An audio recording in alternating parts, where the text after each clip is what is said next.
Hi, everyone. Thanks for joining us. So promptly at 6, we might just give it 2 minutes or so for others to join us. We've had a really great response to this webinar. I was factoring in everyone be a bit webinared out, but we had a really good response. So I'll give it another couple of minutes for a few others to join.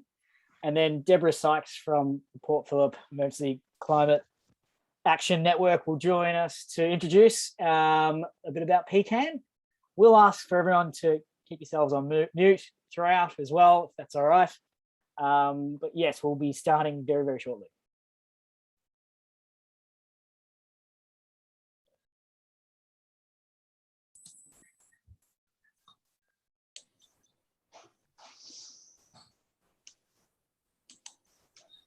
You can see Randall Kent there, Helen.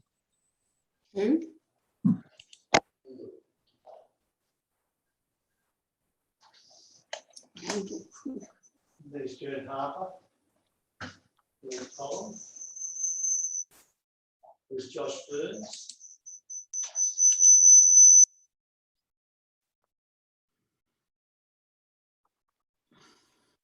All right, Deb, I think we can get cracking. I know it's middle of dinner time. It's never easy organising the right time for a webinar, really. But I'm going to throw it over to Deborah Sykes from PCAN. Okay, great. Thank you. Thanks very much, Peter. So hi, my name is Deborah Sykes, and I'm really pleased to be with you tonight on behalf of PCAN. Just a quick little bit of housekeeping. Can you please all keep yourselves on mute throughout the session? Just makes it easier for whoever's speaking and whoever's listening. Also, this session is being recorded, so if you don't wish to be visible, please turn your video off. If you have any questions, please put them into the chat and we will get to as many as possible. And I'm very excited because apparently 135 people have registered for this event, which is really fabulous. We've got a finish time of 7:15. So I'm just going to introduce PCAN, then Peter will talk about the Yarra Energy Foundation and the Metro Hub, and then Chris Wallen, who we're all dying to hear from, will go through all about all the things he wants to talk about. So, so let me share my screen with you. Is that working? No. Okay, let's just give it another go. Yeah. Is that it? Perfect. Yes, great. Okay. So first off, I would like to acknowledge the traditional owners of the Yalukuk Willem land on which many of us are meeting. I pay my respects to their elders, past and present, and the Aboriginal elders of any other communities that may be online with us today. For those of you who don't know PCAN, the Port Phillip Emergency Climate Action Network, it's an organisation made up of 12 member groups in the city of Port Phillip. PCAN aims to create and sustain a strong climate action movement in Port Phillip to address this climate crisis. We aim to influence all levels of government to take action to address the climate emergency and to communicate the need for such actions to the public. And we aim to inform people and organisations on how to change behaviour, reduce their impact on the environment, and adapt to changes in the environment as a result of this climate emergency. PCAN is really excited to be part of this Metro Community Power Hub, the first to be developed in a metropolitan setting. The hub will bring many benefits to Port Phillip, from providing expert advice to residents through the range of Hub Foundation programs to the ability to develop flagship projects which can bring innovative energy projects to Port Phillip. We're very conscious of Port Phillip's level of community emissions, currently just on 1.7 million greenhouse gas emissions annually. A high proportion of these emissions come from large commercial and industrial sectors, particularly in Port Melbourne and Fisherman's Bend. Currently, there is no program in place to try to reduce these emissions. Following a meeting organised by PCAN last year, attended by over 300 people, the Council established a community power working group with PCAN, aiming to create projects to reduce emissions.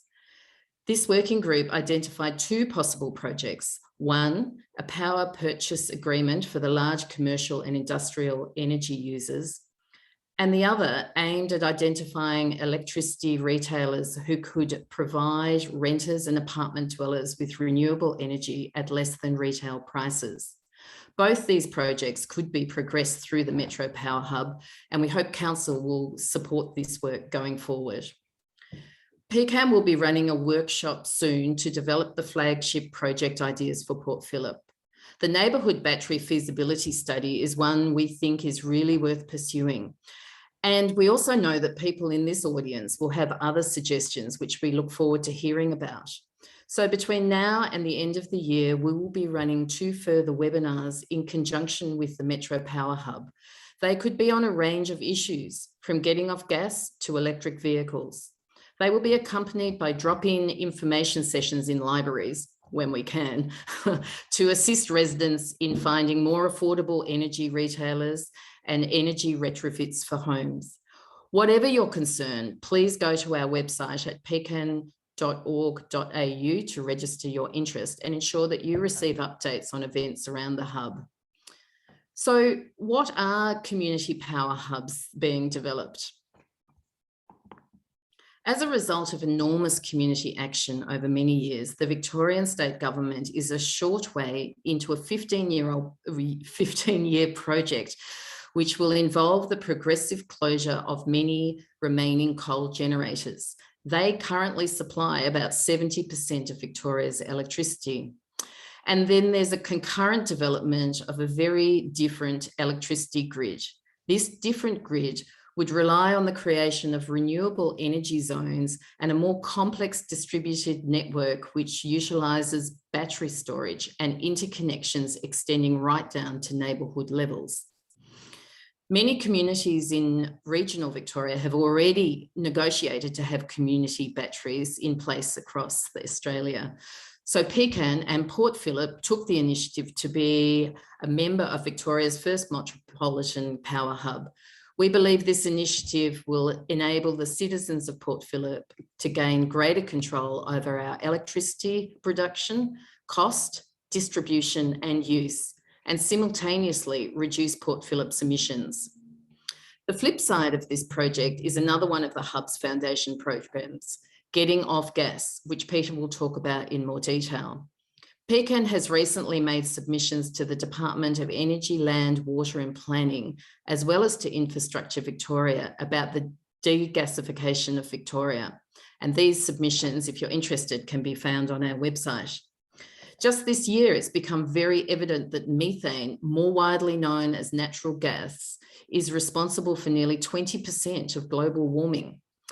The first detailed study of methane's impact, the Global Methane Assessment from the United Nations Environment Programme, released in May, warns that cutting methane is the strongest lever we have to slow climate change over the next 25 years and complements necessary efforts to reduce carbon dioxide.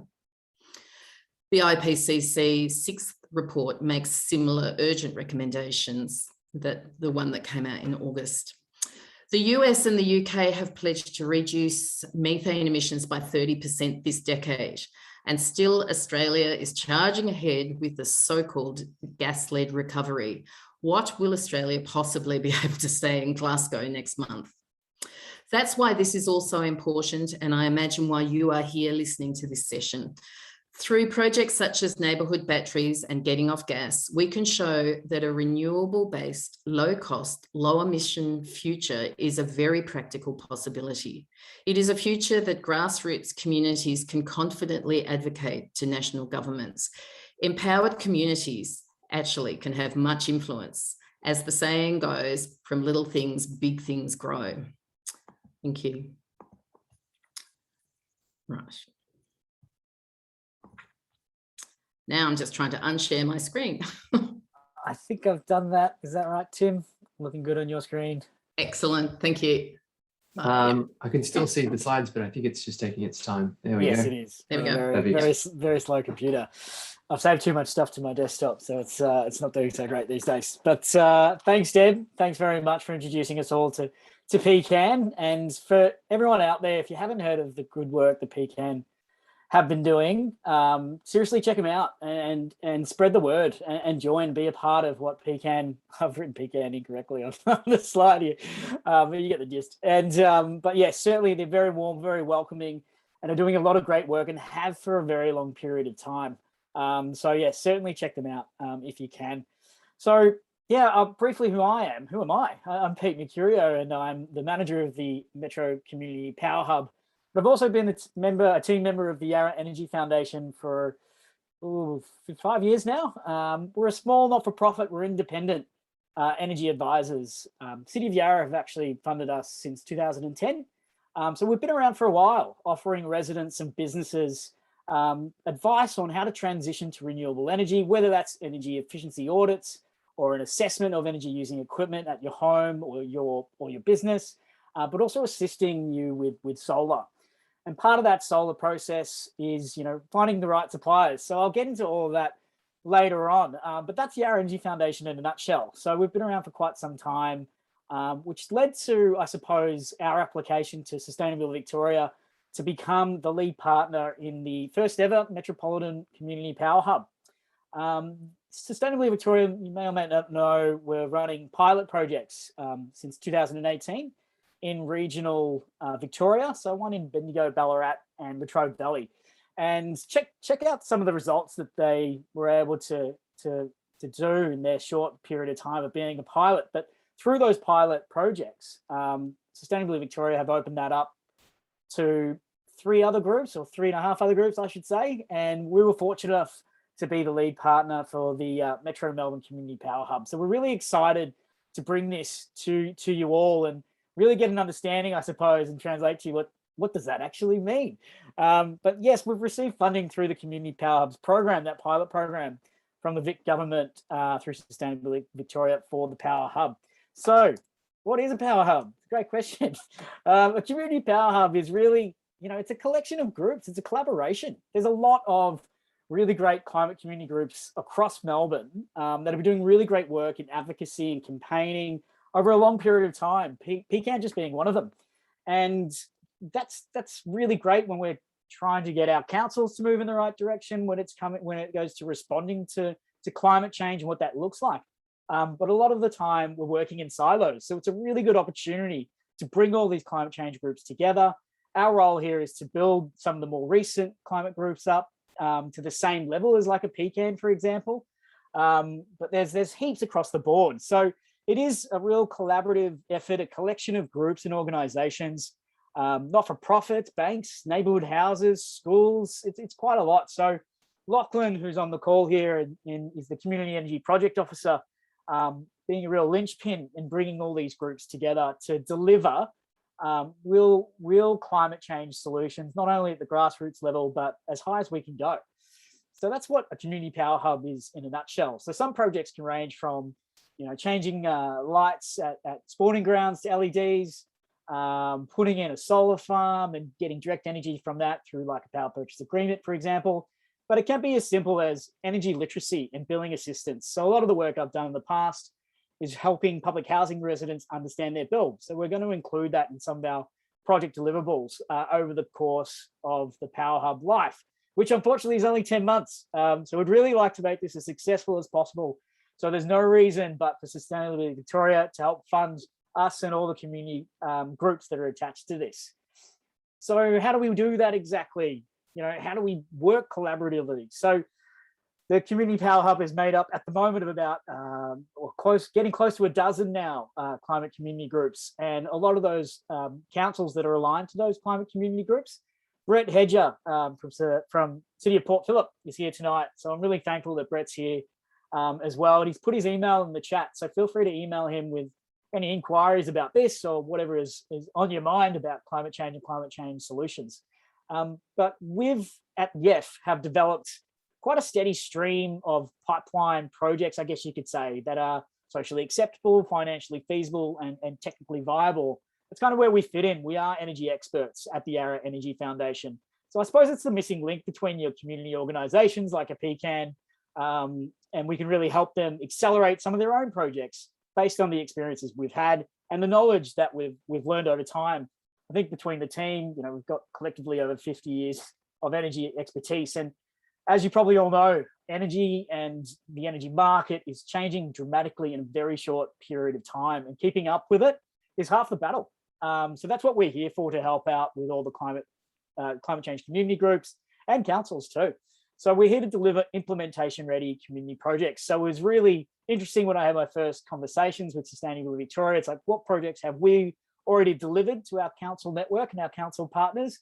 And that's what we're going to try and do with the Metro Community Power Hub for the general public.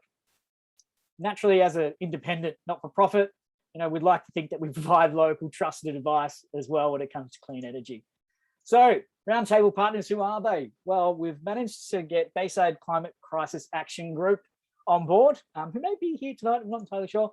GCAN, which actually stands for the Glenara Climate Action Network. And I know Belinda is on tonight. Hi, Belinda. I can see you there somewhere, from GCAN. Thanks for coming along. The Jewish Climate Network, really critical at the moment. We've got the Jewish Climate Network very just starting out, actually. So we're going to really help them out with putting solar on some of the Jewish schools, as well as synagogues across, well, the Glenara and Port Phillip areas, which is exciting. Naturally, Port Phillip Emergency Climate Action Network, Lighter Footprints. They're a great group coming out of Burundara. They've done a lot of work in the past, great efforts in webinars and information sessions, and really pushing along the climate change solution aims across Burundara. We've got the Darabin Climate Action Now group. They've been around for well over 10 years. They've been doing some brilliant work in the Get Off Gas campaigning, as has YCAN, Yarra Climate Action Now. So I've been working with Yarra Climate Action Now for quite a while, naturally, in my role at the Yarra Energy Foundation. There's also a group called SEAM. They're a social enterprise asset management. They've been brilliant in helping us network and connect with the Archdiocese of Australia. And we're working with them to deliver solar and potentially batteries as well across 300 sites that the Archdiocese manage. So you can see with all these groups, we're building quite a network of roundtable partners to build everyone's energy literacy and energy knowledge, also transfer a lot of this knowledge across each group to then train the trainer and get out in the community and explain to them, what we're talking about when it comes to transitioning to a renewable energy future. Oh, and then there's us. I always forget about us. Foundation projects. So foundation projects, we've kind of designed these in kind of two streams. Foundation projects are really programs centered around solar PV, split systems, heating and cooling, and your hot water heat pumps as well. And then supplanted by your energy literacy utility bill assistance package. So we're actually partnered with Renew and Consumers Policy Research Centre to do deep dives into renovations as well as billing assistance. So with the Consumer Policy Research Centre, great partner. They've got about 5 people on staff, all from different backgrounds and different language abilities, to really help us work with our public housing and call communities. It's a really important part of it. When you've got over 25 different retailers in the market, it's really hard to choose the right one and switch as well. But these specific programs, I guess you could call them solar, split systems, and hot water heat pumps, they really are your building blocks to an all-electric home. When I describe an all-electric home, what I'm really saying is you're getting off gas projects. So just going through these in solar PV program that we have through the Metro Community Power Hub, like I've mentioned, over the past 4 years or so, we've done a lot of programs with our council partners and delivered well over 2.5 megawatts with well over 1,100 participating households and businesses since 2018. I wouldn't really include 2020 in there really, or this year, but we've been steadily chugging along, and quite a number of participating households have come through our programs. And the reason for that is, at the end of the day, we are an independent, not-for-profit, offering energy advice to you. We've been sounded out by councils, including Port Phillip, to help run these solar programs. And through that, we have a lot of negotiating power. So I put out a tender. We evaluate those tenders on a myriad of criteria, well over 60 points of criteria, to ensure that we're working with, a reputable solar company. Unfortunately, when there's rebates that come through state government or federal government, there will always be cowboy solar companies in the market. So our job is to do that comprehensive due diligence process to really take the guesswork out of going solar for you, the resident. So if you are interested in solar, go to the website, www.yef.org.au/MCPH, register your details, and we'll get some quotes for you. We'll help you look at those quotes as well, review those quotes. Our solar providers that we have been excellent in helping residents navigate those rebates as well, particularly through Solar Victoria. It can be cumbersome for some people, but I've been really proud of the work that they've been able to achieve. You know, I might seem nice now, but I definitely crack the whip if anything goes wrong with those commercial suppliers. And that goes the same for hot water heat pumps and split systems, which is what I'm coming to next. So why we've included this, it's really important. And I know I'm talking quickly, but I'm just conscious of time. And I really want Chris to jump into community battery chat. But you may or may not know, 40% of your energy consumption can be attributed to hot water and 40% can be attributed to your heating and cooling needs. So 80% of your household energy consumption and therefore spend is really built around those two pillars. When you have solar PV, this really complements the split system and hot water heat pump usage. So you really want to maximize your own personal generation. And you know, there are solutions out there that we're working on. If you can't get solar, if you're in an apartment, we're developing a manual for apartment dwellers to get solar on their buildings. It's a bit messy, a bit trickier, a bit more challenging, but we've worked with a few apartment buildings now in the past that now have solar. So if you are that person out there, don't feel like this isn't speaking to you, because we can work on a solution for you. Again, I want to come back to this energy billing stuff. It's really important. Over 25 energy retailers, who to choose. What is actually encouraging to notice, I regularly go to the Energy Compare website, which is a state government website to help you compare your retailer with another retailer. When it first was launched, it wasn't very often that you'd see retailers offering renewable energy plans. You'll find that some would offer like an offset plan where they're planting trees, God knows where, probably somewhere overseas, which you can't really track. But it's an absolute pleasure to see that some of these retailers, even the big ones like Energy Australia and Origin, do offer 10% renewable energy plans, 20%, 50%, some cases 100% renewable energy plans. So check that out at the Energy Compare website, or like I said, hit us up and we'll help you navigate that. But it's worth investigating. The default offer at the moment is 24 cents per kilowatt hour. Currently, I'm on a plan at about 18 cents per kilowatt. So it's well worth looking at.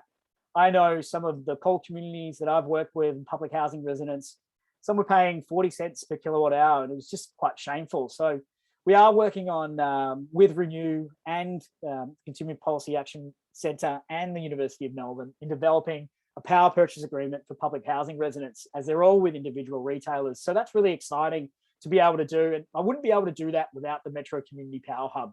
So really coming back to the importance of this collective effort with the Metro Community Power Hub mechanism, it's really designed to be able to do that. Flagship projects, it is kind of what it says. It is pretty much whatever you want it to be. Aim high, think big. It's a really great opportunity to utilize the resources that we have at the RNG Foundation and our climate community groups and our council network as well, to really look at, you know, a community energy project in your neighborhood, whatever that may be. Some of the things we're looking at, obviously, Deb mentioned that power purchase agreement in Fisherman's Bend. One of the good things about that is I know Darwin, Moreland, Port Phillip, and Yarra and City Melbourne have all looked at PPAs in the past.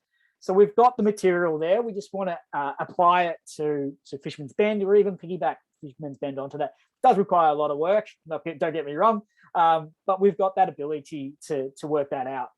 You know, it might even be transitioning a high street onto a 100% renewable energy plan or renewable energy offering, or getting them all on solar, or your own street, your own street that you live in. Perhaps we can do solar for the entire street. Perhaps through that we can negotiate even more off the prices we negotiate with our solar providers, which is up to 20%, by the way. So yeah, as Deb said, PCAN will be holding a couple of webinars over the next couple of months to tease out some of these flagship projects that you and the community might want to pursue or ask us to pursue. And we're happy to facilitate that. And Tim, this is one of your slides. Tim Shu on the line here is our communications manager. Tim's been with us now since the start of the year, and couldn't be happier having Tim on board, because I wouldn't be able to do a lot of things that we've been able to achieve without him. But he really cuts through the baloney, I guess you could call it. It's your voice, your stories, local priorities, people in place. It is what it is. It does start grassroots, and there is a shift towards grassroots solutions. And we feel with the Metro Community Power Hub, we can really deliver those. And as Deb said, from little things, big things grow. But I feel like we've got the tools for the big things. We just need to put them all together. So that's where we come in. And I hope everyone can appreciate the efforts of Sustainability Victoria to really see this flourish, because it's got a lot of potential, that's for sure. If you've already converted your house to an all-electric home, we'd love to hear from you. Do a case study. Someone from Port Phillip has actually already emailed us telling us that they have actually done that. We're looking forward to talking with them in the next couple of weeks. That way we can see the pathway on paper of what someone has done and try to replicate it at your home too. Trying to take the guesswork out of all of this, because it can be complicated. And that's me for the moment. I'll try to answer any questions in the chat, but we've got Q&A later as well.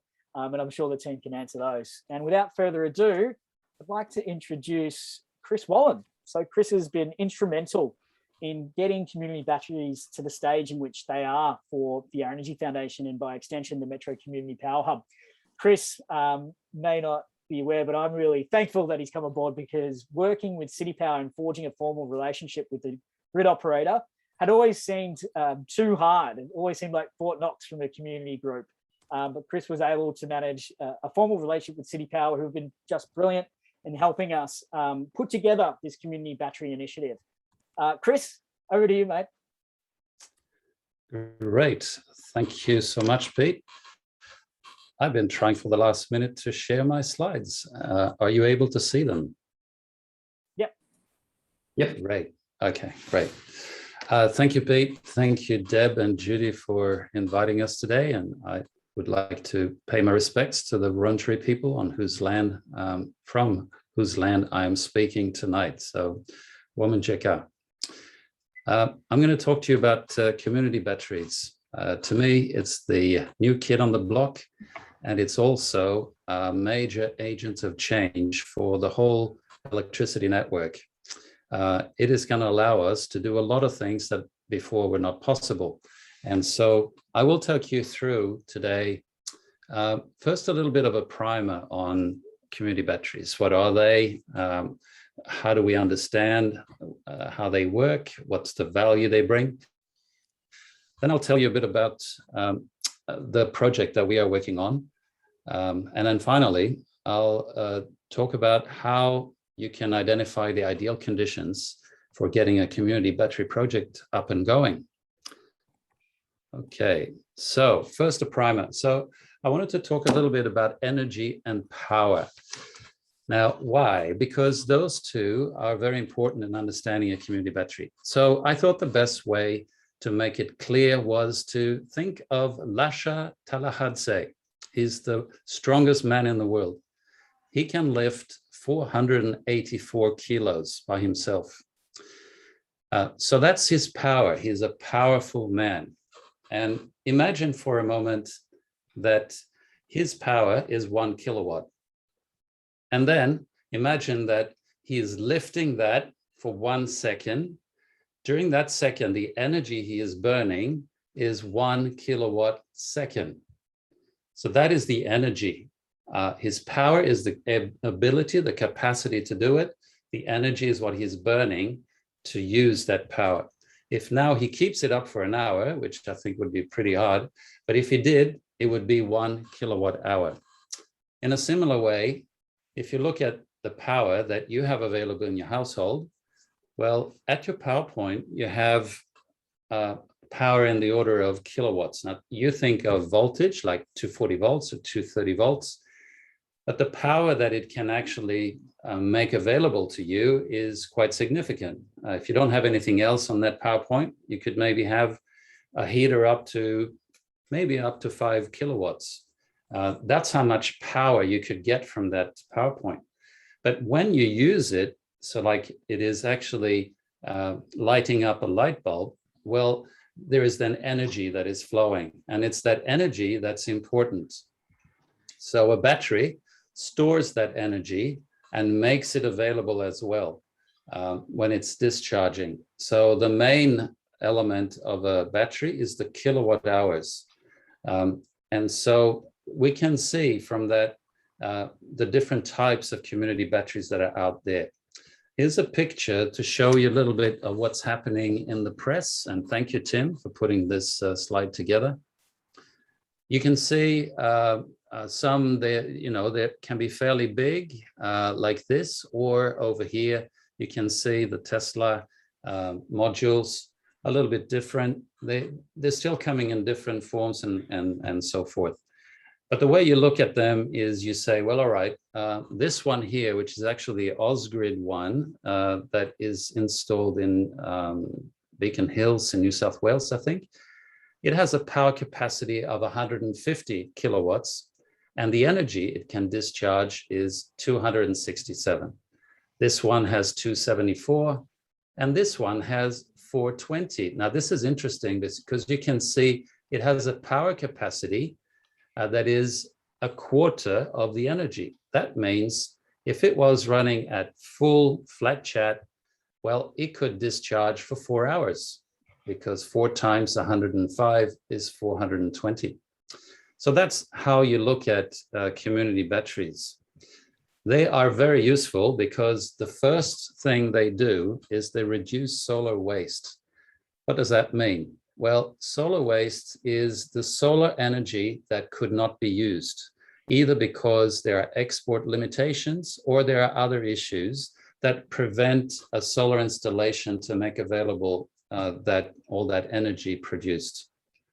The second thing is that with a community battery, you can actually install more solar. So therefore, there will be more renewable energy produced in that neighborhood without network upgrades, because that's what's costing everyone more. Everyone much more is the cost of upgrading the network. It also reduces losses because you produce close to where you consume. It makes renewable energy more affordable, which it should be, because it's now known that wind and solar are the cheapest forms of energy available. You can support the network and therefore reduce the need for fossil fuel generators to do that job.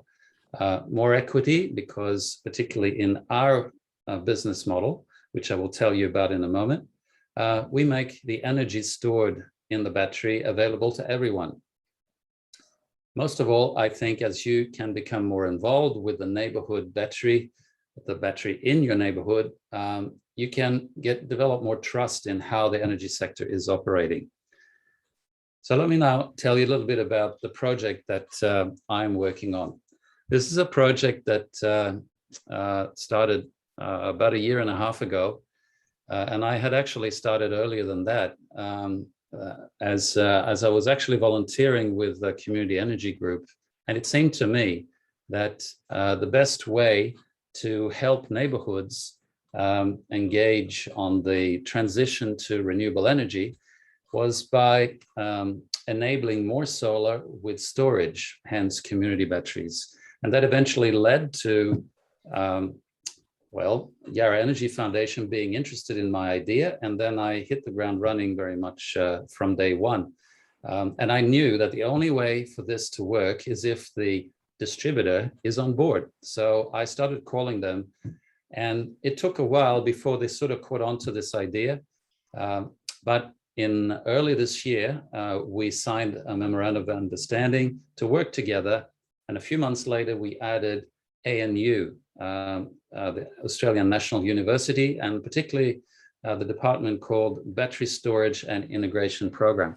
We are the 3 core partners working together to deliver this project, Yarra Energy Storage Systems, also called the Solar Sponge. So what is it? Our project aims to deploy up to 200 community batteries across the City Power network, which is central Melbourne and inner suburbs. It is right across the network, offering 3 types of services.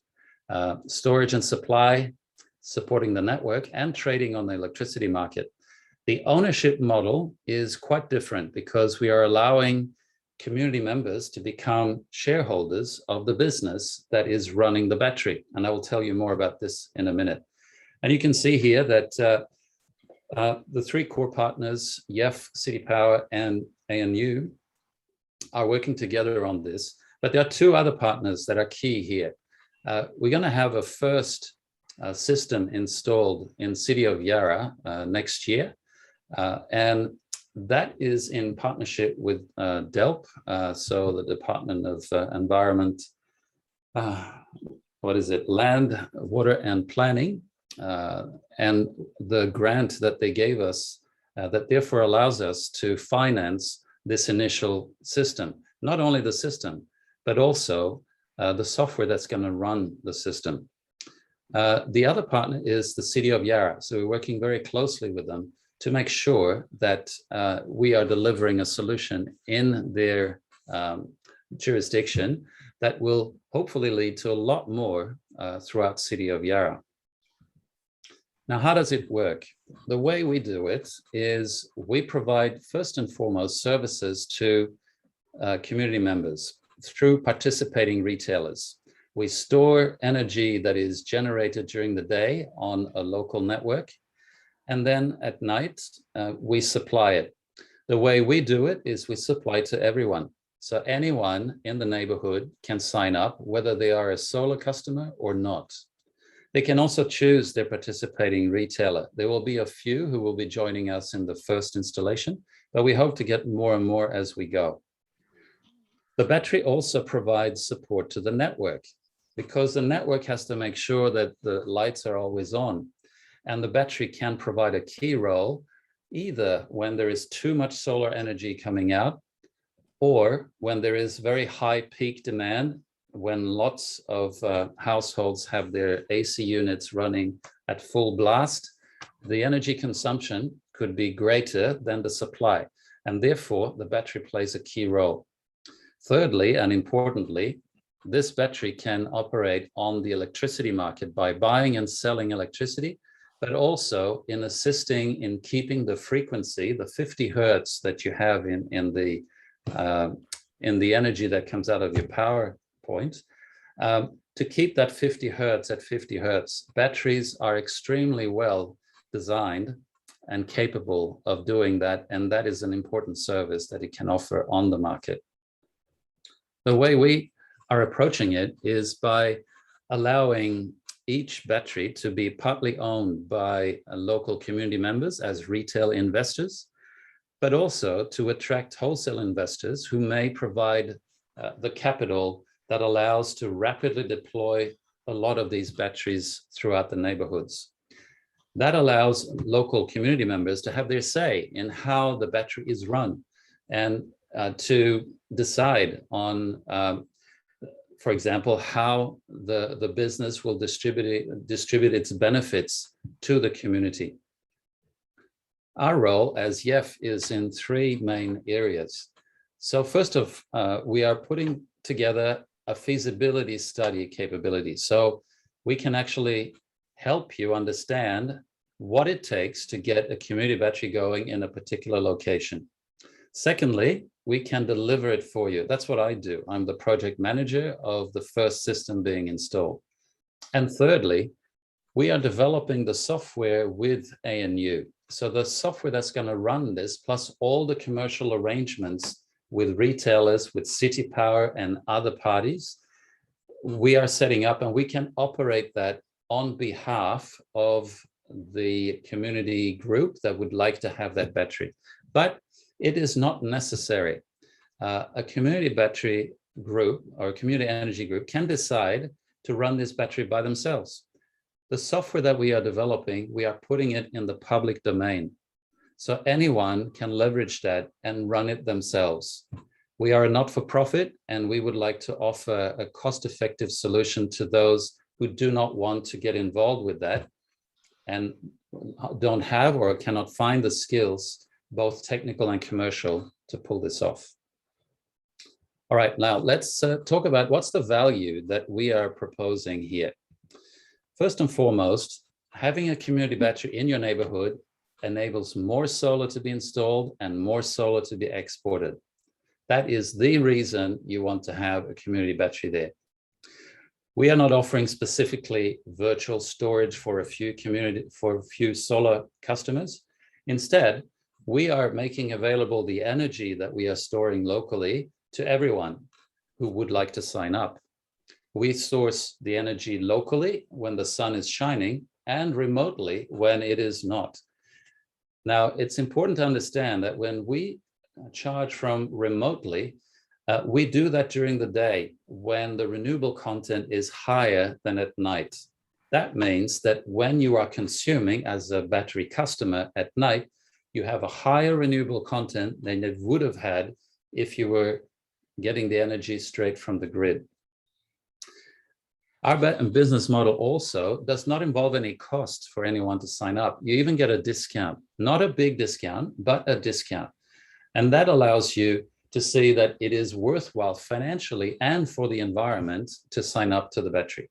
If you are a solar customer, no problem. We are not touching the feed-in tariff. It will stay in place until the new legislation come into play, probably in 2026.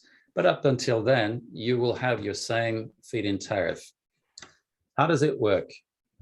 It's very simple. During the day, we charge up the battery up until about 3 p.m. And then after that, we discharge. And we discharge to the whole local voltage network. We will particularly target the 530 to 730 peak demand bracket.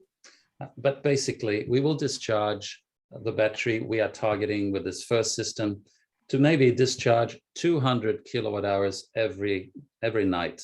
And that means we will share that across the people who have signed up. At the end of the month, those that have signed up would get a prorated discount for the amount of energy that they've used from the battery during the evening. How do you sign up? It's very simple. First, you check that your property is connected to the same cable as the battery. Number two, you sign up through a retailer, and there will be a few participating retailers we are working with at the moment that are available for you. And thirdly, you would download the app and you can start enjoying that evening energy. Now, let me tell you now a little bit about what are the ideal conditions for starting a community battery project. First, you would look around to see where are there solar clusters. A solar cluster is where you have a number of properties fairly closely located with solar installations. That's a good indication because it's likely that if there is a lot, there will be a constraint on the network, and the combination of the two makes it very attractive. It helps City Power remove a problem, and it allows the local community to take advantage of more renewable energy. You would locate it in a nearby park or other communal area. It could be private land, it could be council land. But if there is an area that is suitable, that would be great. It's not hypercritical that the battery is at a specific location along the cable. Anywhere is okay. Some places are better than others, but most of all, where it's convenient would be most suitable. The community being interested in having the battery is, of course, very important. But also very important is that the council is strongly supporting community batteries throughout the council area. That makes it much easier to get a battery system into the area and get it going. Now, I've talked here about community batteries that are typically connected to a low voltage network. So that's basically where your property is connected. But you can also connect it to the high voltage, or also called medium voltage network.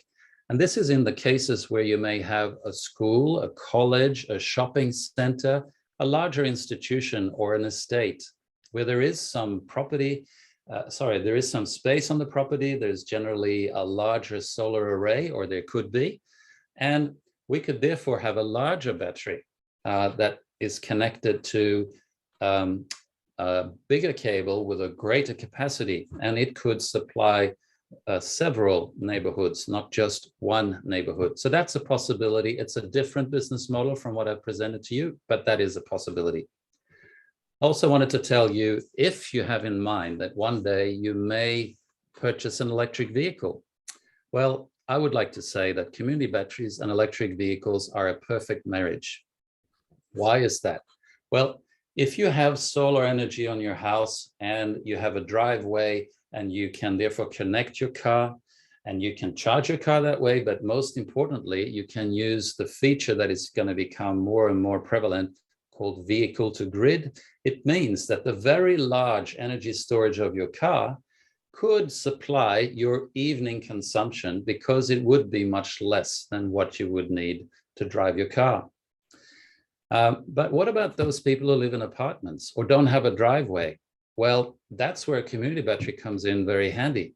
Because if you can connect your EV to a charge point, which is connected to the community battery, we are putting in place the mechanism for you to be able to use energy through the community battery to your property or to your apartment. And for those people who have an EV but run out, well, we could actually be the backup. So there is a really good complementarity there. And so I'm wondering, do home batteries actually have a long-term future? Maybe they do. Maybe there are cases for it. But I think these two solutions may probably provide meet a lot of the needs that we have in terms of energy for the years to come. I will stop there, and I'm very happy to take any questions at this point. Thanks, Chris. That was brilliant. Always good to hear of the work that you were doing. And for anyone out there who's interested in electric vehicles, fortunately, we do have someone on staff who is currently doing a PhD research into EV storage and the interactions and implications for the grid and how that would pan out in the future. So if you do have questions, feel free to reach out to us. Just before we jump into questions, just want to acknowledge you got a text from Jack, who's Jack's hired. Jack Oddy is on the call here. He's from Pecan. Also, just want to acknowledge that Josh Burns, the member from McNamara, I think might be here, as well as Martin Foley, the member for Albert Park. So, you know, your councillors are interested in stuff like that. Well, some of them are at least, but it's a good way to understand that, you know, there is wider participation, not just from the community, but from councillors right across metropolitan Melbourne. So we will throw it out to questions. Tim, did you want to read out a few, or Deborah, maybe, did you want to read out a few questions that you may have taken down that we haven't answered, or Tim? Yeah, thanks, Pete. Thanks, everyone, for your questions. We are doing our best to track the questions that come through in the chat, so please keep them coming through that way, and we'll aim to get through them in a sort of systematic way. There's two questions which might be easiest for Chris to answer first verbally. There's a few which we've tried to answer in text. The first one comes from Phil. So Chris, this one's for you. Who is responsible for the battery maintenance and ultimate replacement? So when you select a battery manufacturer, typically you would set up a maintenance contract and they would come and do the maintenance. There isn't much maintenance on a mid-scale battery. Maybe once a year at most. There's a warranty period, first of all, that doesn't really require any maintenance. And then it will depend on what kind of battery that you are selecting. There's actually a lot of different types of batteries with different chemistries, different lifetimes, different degradation rates. So it all depends what is the battery manufacturer that you are selecting. But it is not a major drain on the cost structure in terms of the maintenance. There are also battery manufacturers that use recycled battery modules. All of this is sort of, I'd say, an industry that is still very much in movement. But one thing seems to be very clear. The battery technology is already very mature with lithium ion, and there's very little maintenance needed. And you can see it yourself because you use the same technology in your phones and your laptops. Although it's a relatively new technology, it is already quite mature. Thanks, Chris. We have another question from Dr. Sarah Anderson. Are there any insurance or liability issues associated with community batteries? Are there any risks that create potential liabilities? And yeah, that may be for the battery owner, or there might be other types of liabilities that you can think of. Liability, not really. Certainly, you may be thinking of the occasional fire that has happened with batteries. That is very dependent on the chemistry. Some chemistries don't catch fire at all. Others do. But most of all, no matter what the chemistry is, there is generally in all battery systems, there is a very sophisticated monitoring system of thermal runaway, which therefore interrupts any activity. And fires that you may have heard of often happens in commissioning times when they're about to go live. And that's where they're testing out the limits of it. And if something goes wrong, that's maybe where a problem may occur. But otherwise, there's not really that much of a liability. Certainly being located in a public space, for the owner, it's important to ensure that security of the unit and safety is guaranteed. So CCTV cameras or other ways, fencing, different ways to ensure that there is reduced risk of vandalism. That's another liability. In terms of the industry itself, there is more and more recycling initiatives going on. So as a battery comes to end of life, there are options of how to replace it or upgrade it. Still, it's an emerging market, really. So I think we'll see more and more solutions as we go. Great, thank you, Chris. Next question is from Brenton. He says, thanks, Chris. A quick question regarding vehicle-to-grid capability. Is it far off? It's available now. There are some vehicle manufacturers that offer it today, I believe in Australia as well. Yeah, some have not yet got on the bandwagon for business reasons, but it is inevitable because I think batteries on wheels will be very attractive in more than one way. I can think of regional areas where microgrids are built and still need to rely on diesel gensets. Well, there may come a time where you have a battery truck that comes and charges up the battery of the microgrid to make sure that you still have energy in the microgrid in a remote town, rather than having to start up a fossil fuel driven genset. So I think the vehicle to grid is inevitable, and it's already available. It's just going to become very mainstream soon, as it no doubt already is in Europe. And in addition to that, Chris, a lot of car manufacturers are looking to be a point of difference, particularly when the market has been, well, not cornered, but the name Tesla does ring a bell to everyone. Tesla has invested a lot into their power walls, and for car manufacturers entering the EV market, does provide them a point of difference where they have a battery in the car that you can plug into your home. So for them, it's definitely worthwhile competing with Tesla in that guise. Tim? Thanks, Chris. The next one's from Trevor. So I think Trevor's asking about the cost of the battery per kilowatt hour, Chris. Mm-hmm. So that cost is dropping all the time. It's dropping because the battery modules become cheaper and cheaper as volume is going up and as manufacturing methods are improving.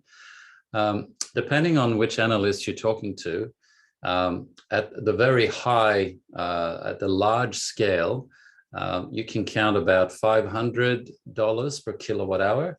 And then as you go to the mid scale, you can get towards about $1,000, a little under $1,000 per kilowatt hour. As you get more into the home environment, it can go beyond the 1,000. But the 1,000 per kilowatt hours, which I use as sort of a benchmark to see where different manufacturers come in, is not the whole story, because what you get for that amount of money There may be some features that you actually want that are more environmental, for example, or more beneficial for the community for other reasons that actually increases the price. Or you can go for more of a shrink-wrapped solution, if you like, that is more specific, and you can really get the price much further down. So it's horses for courses. But roughly, you could say that the prices are varying between 500 and, say, for the flow batteries, probably $1,500 per kilowatt hour. Thanks, Chris. Question from Ramona. She asks, she imagines the bureaucracy involved in getting the battery approved by councils and retailers and the wholesalers could be substantial. Any comment on the bureaucracy slash, we could also interpret this in terms of perhaps the administrative kind of processes you have to go through to get these things approved?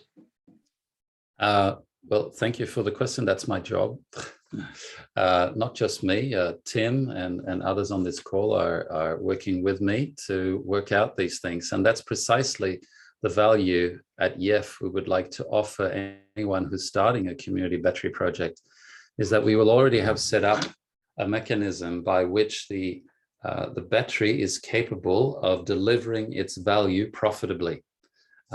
Working with retailers, and there are different types of retailers to access the electricity market or to provide the services to consumers, but it's also the relationship with the distributor, in this case, City Power, and how the data exchange is happening there and the commercial contracts. So what we, as I showed in one of my slides, we are offering that as a way to lower the barrier for anyone to actually start a community battery project, and therefore focus more on the specifics of where would it be, who would be involved, how do we manage this, and then the commercial aspects, the relationships with the council, all of those things, we would take care for you, largely leveraging everything that we are doing right now. In a way, you could say that our project and our first system in the city of Yarra is like a showcase, not just of the equipment, but also of how to do it. And in the spirit of DELP, we are completely open with what we are doing. We're sharing our knowledge. And so you can see already on our website, there's a lot of information that, thanks to Tim's incredible work, you can get answers to most of your questions. You can get resources on what you would like to find more about. And DELP themselves will be organizing knowledge sharing sessions for those who want to get projects going. So I think a lot is coming into place to make it easier and easier for a neighborhood to decide we want a community battery in our neighborhood. Thanks, Chris. We have a question from Dorel, 2 parts. Where would the battery or batteries be located, and how does the charge point work? The charge point. Not sure if that refers to an EV charge point or if it's the connection point of the battery to the network, but I can address both. So where's the ideal location? Well, as I said earlier, you can actually determine that there is a specific place on your feeder cable that runs down the street that would be optimal. But even if it's not there, it adds a lot of value. The way it works with the electrical parameters is quite versatile. So it is able to adapt to whatever is happening on the network. Let's just say somewhere downstream of the transformer that is supplying that feeder cable that your property is connected to. The connection is very similar to your own property connection, except it's 3-phase. If you were referring to a charge point as in an electric vehicle charge point, well, the way it would work is the community battery may be installed on day 1 and be offering its services. And then at a later point, it could be that the owner or the community or together are deciding that we would like to add some EV charge points. Then that can be added in. The infrastructure is already there for storing and supplying energy, and all we need now is an additional connection point.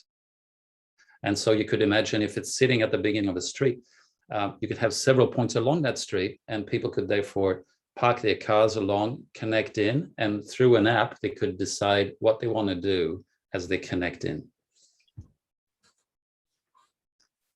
Great, thank you, Chris. Next question comes from Rebecca.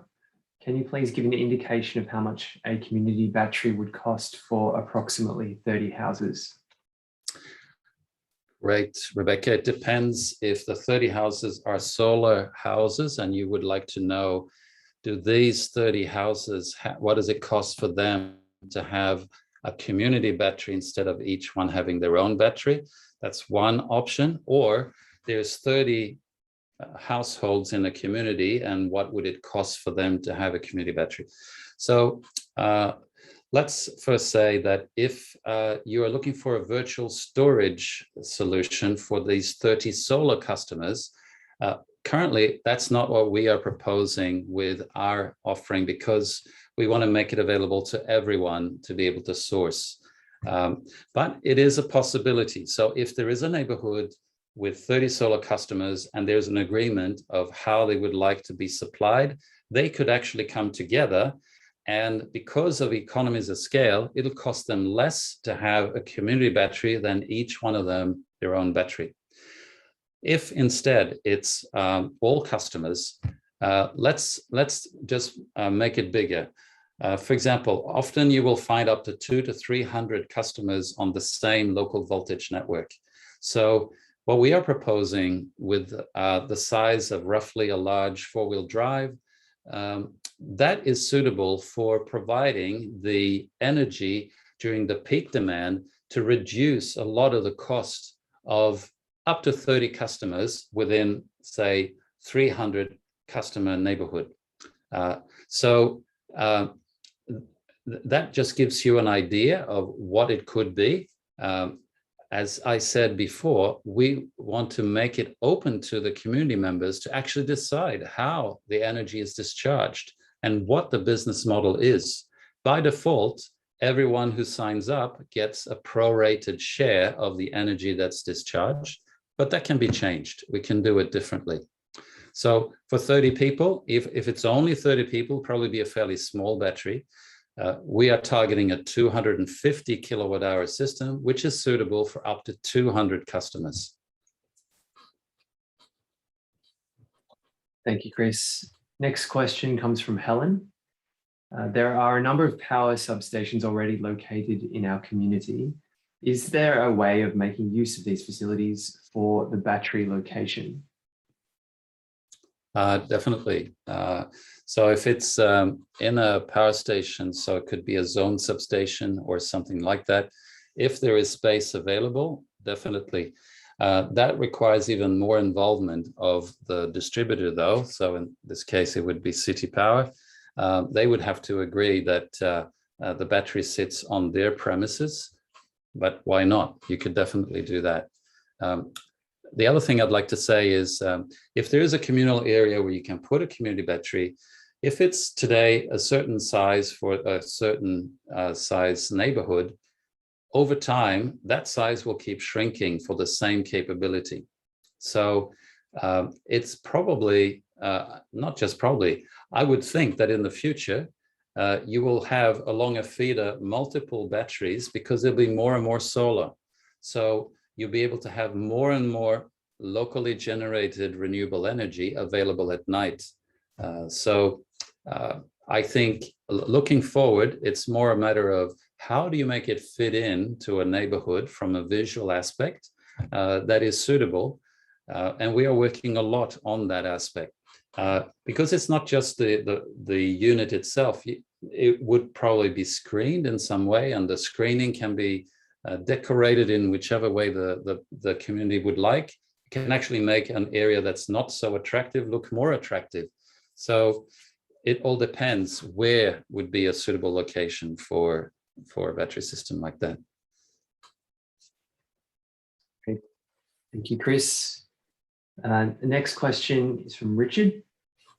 I assume that the electricity distributor manages the discharging of the battery as part of their overall balancing of the local demand and load. A supplementary part to this is, it says, I also assume that the software that you have manages the purchase and sale of electricity to and from the battery and the purchase and sale of electricity by local participants. What was the last part of part of that sentence? Yep. So he also assumes that the software that we have will manage the purchase and the sale of electricity to and from the battery and the purchase and sale of electricity by local participants. So purchase and sale by local participants. So I'll get back to that. First of all, when it comes to the distributors, in this case, City Power, what they would do is they would be giving us certain parameters.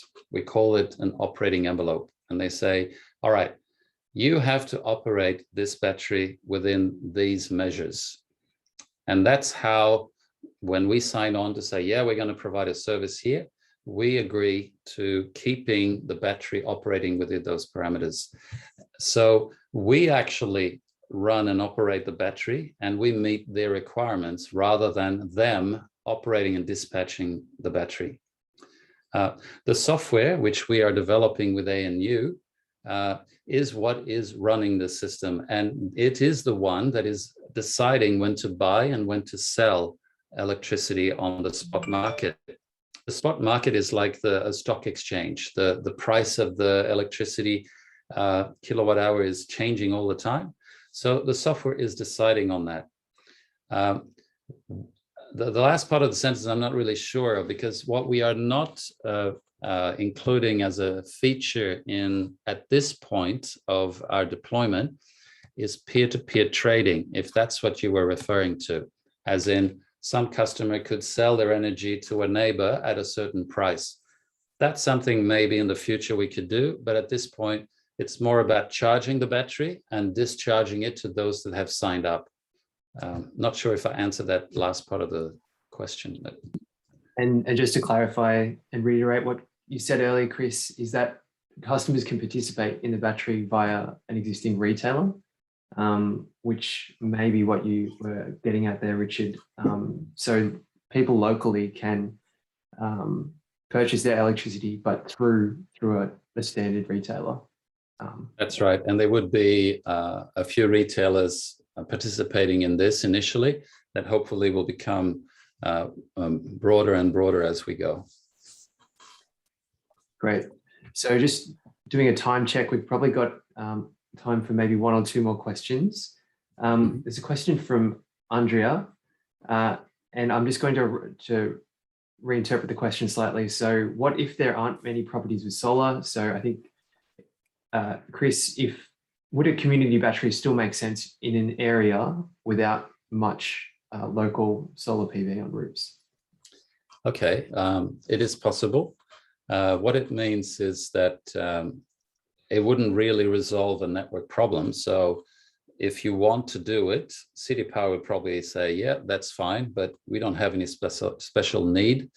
Number two, it could store whatever solar energy is exported, even if it's not that much. Most of it would therefore be stored remotely.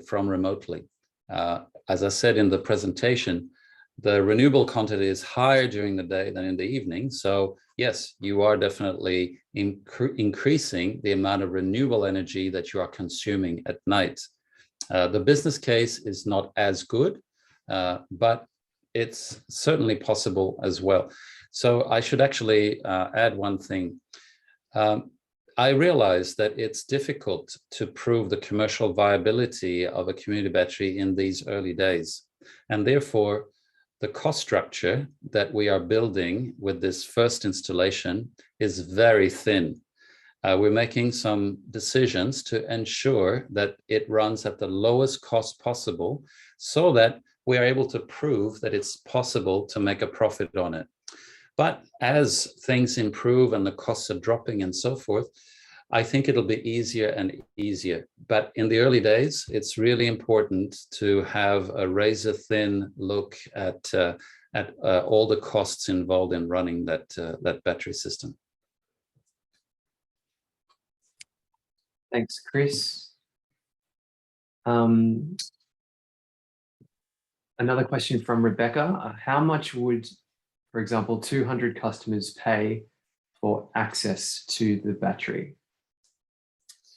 Well, the good news, Rebecca, is they don't have to pay anything.